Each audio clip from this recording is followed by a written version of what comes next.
Assalamualaikum warahmatullahi wabarakatuh. Saya Faisal Yusof, Pegawai Pertanian dari Kedah. Selamat datang ke channel Abai Padi. Seperti biasa, Abai Padi akan memberikan informasi berkaitan dengan industri tanaman padi di Malaysia, terutama di kawasan Kedah, Kelantan. Jika anda berminat dengan video ini, jangan lupa untuk subscribe, like dan share. Moga-moga dengan perkongsian ini akan memberi manfaat kepada kita semua.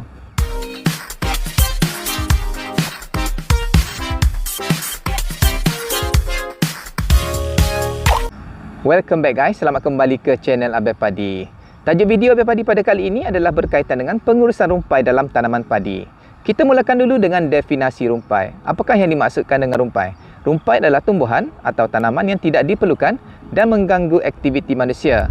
Ia seperti pendatang asing tanpa izin kerana ia datang secara senyap, berperingkat dan bekerja sangat agresif sehingga boleh menyebabkan kehilangan hasil hampir 54%. Kenapa kita perlu membuat kawalan rumpai? Terdapat banyak sebab, antaranya ialah yang pertama, rumpai akan bersaing untuk mendapatkan ruang, cahaya matahari, air dan juga baja.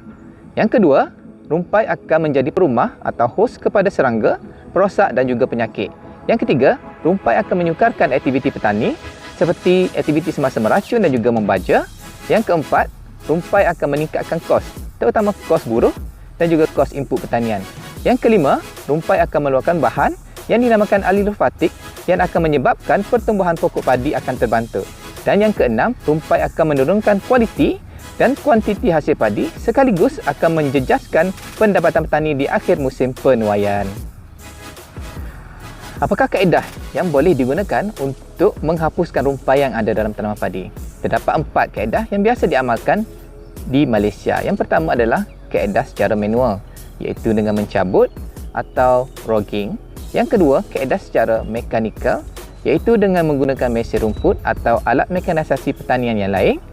Yang ketiga, amalan kultura, seperti penyediaan tanah yang baik, pemilihan benih yang sah dan berkualiti, pengurusan air yang sistematik. Dan yang keempat adalah kawalan secara kimia, iaitu dengan menggunakan racun rumpai. Kaedah ini adalah kaedah yang biasa digunakan petani kita kerana ia cepat, mudah dan berkesan. Tapi perlu diingat, sila pastikan guna racun yang sesuai dan sukatan yang tepat. Jika perlu, dapatkan nasihat daripada pegawai pengembangan kadar atau wakil syarikat pengeluar racun. Jangan gunakan racun yang sama berulang kali bagi mengelak kerintangan. Seterusnya, apakah kategori-kategori rumpai yang ada dalam tanaman padi? Terdapat 4 kumpulan yang diklasifikasikan mengikut ciri-ciri morfologi. Yang pertama adalah rumput daun tirus ataupun grasses seperti Echinoclua colonna, rumput padi burung, Echinoclua crasgalli, rumput sambau atau rumput Kedah, Ischiamum rugosum, rumput colok Cina, dan Leptoclua cainensis, rumput miang atau rumput ekor tebu. Seterusnya adalah rumput daun lebar atau broadleaf seperti Eichhornia grassipes, keladi bunting. Yang kedua, Limnocharis flava ataupun pakurawan. Yang ketiga, Ludwigia ascendens ataupun inai pasir. Dan yang keempat adalah Monocaria vaginalis ataupun keladi agas. Yang ketiga adalah Rusiga ataupun sedges seperti Cyprus deformis, rumput para, Cyprus iria, rumput Rusiga anak emas, Fimbristylis miliaceae, rumput tai kerbau, dan Scirpus grossus, rumput menderung. Yang keempat adalah paku pakis ataupun fern seperti Marsilia crinata atau tapak itik. Bilakah masa yang sesuai untuk kita membuat kawalan rumpai? Abai Padi syorkan kita buat kawalan rumpai 2 peringkat, iaitu peringkat pertama, peringkat sebelum menabur, dan yang kedua, peringkat selepas menabur.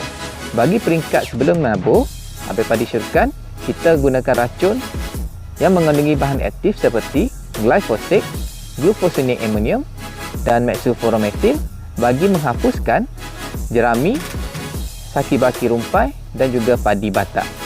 Bagi peringkat selepas menabur, ada 2 fasa, iaitu pra-cambah ataupun pre-emergence dan juga pasca cambah, post-emergence.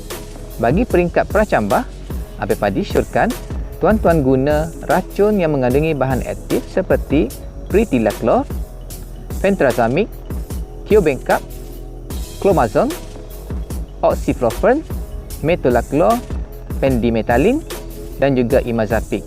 Ini bagi tujuan untuk menghapuskan populasi rumpai pada peringkat awal, mengawal padi angin dan juga menghapuskan benih yang belum bercambah.